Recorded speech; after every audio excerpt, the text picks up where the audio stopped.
Good evening, class.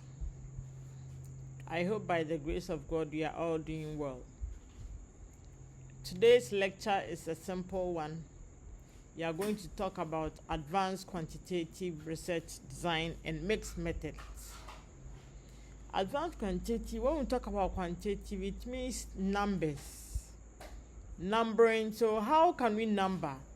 We number from 1, 2, 3, and on we go.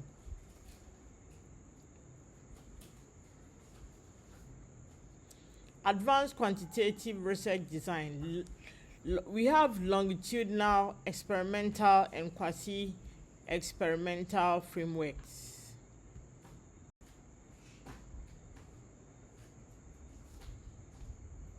Now, we will talk about the longitudinal research. Then we will continue on and on to comparative analysis and then the conclusion.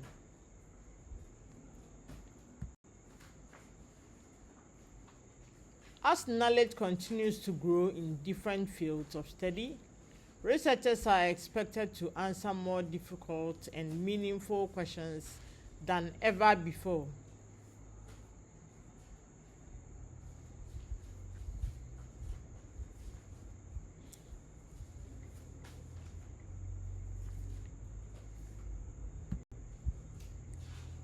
Longitudinal research takes a long period of time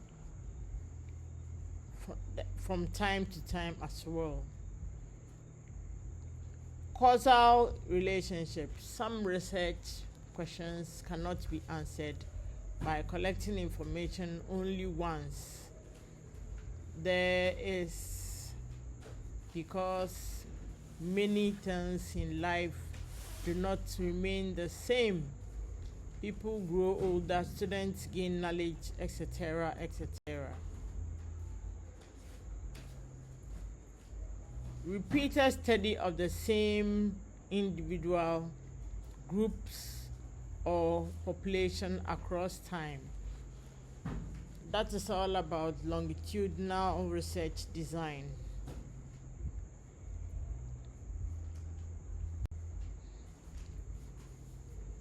Purpose of longitudinal design. The word longitudinal simply refers to something that is studied over a long period rather than at one specific point in time.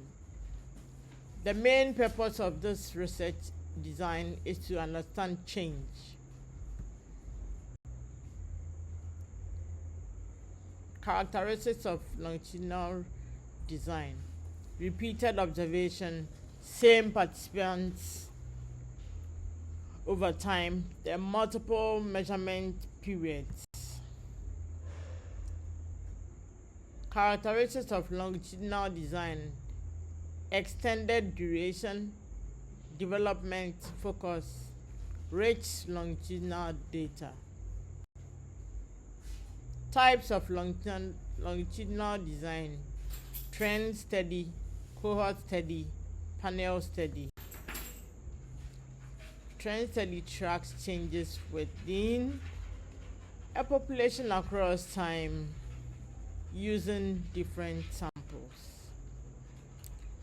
Cohort also talks about follows individual with shared experiences or characteristics over time. Panel study tracks the exact same individuals throughout the study period. Advantages of longitudinal design: studies change over time, identifies trend, supports causal inference, then rich data.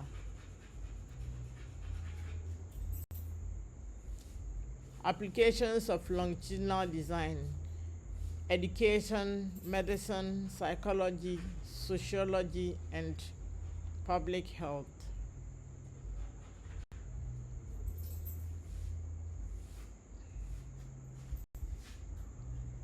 Experimental design also talks about manipulation of an independent variable to determine effects on outcomes.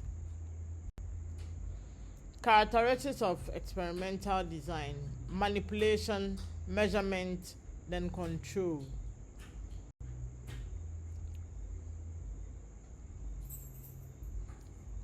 Manipulation of variables talks about independent variables are deliberately altered to assess impacts.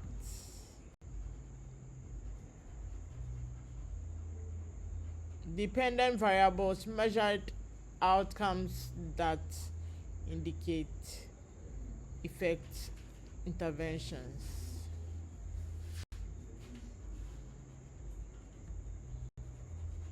Types of experimental research: pre-experimental, true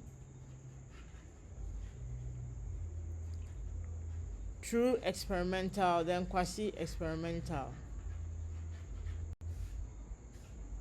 Pre-experimental design is the simplest form of experimental research.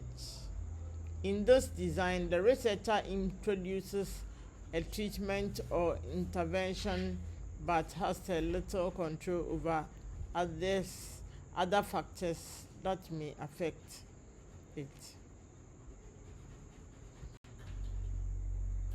True experimental design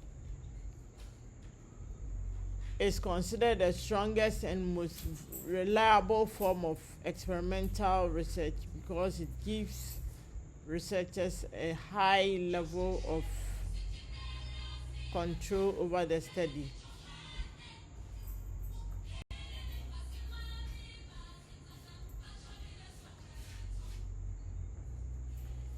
True experimental types, that's the post-test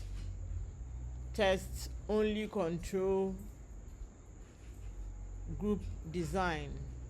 Participants are randomly assigned to experimental and control groups. Then we have the pre-test or the post-test. Then we have the Solomon 4 group.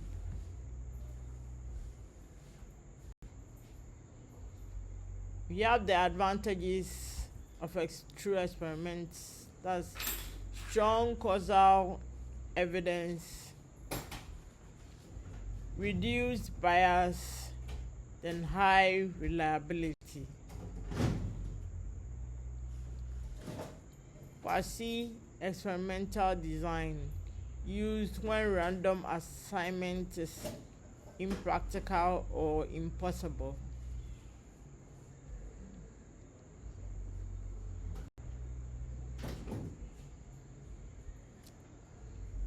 Characteristics of quasi-experimental design: treatment introduced, existing groups used, then no random assignment. We have the types of quasi-experimental design. We have the advantages and limitations. Advantages: practical and cost effective. Then limitation: less control and possible group differences.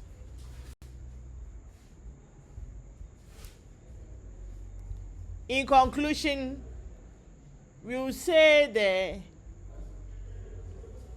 advanced quantitative research design provides researchers with rigorous approaches for investigating complex research problems and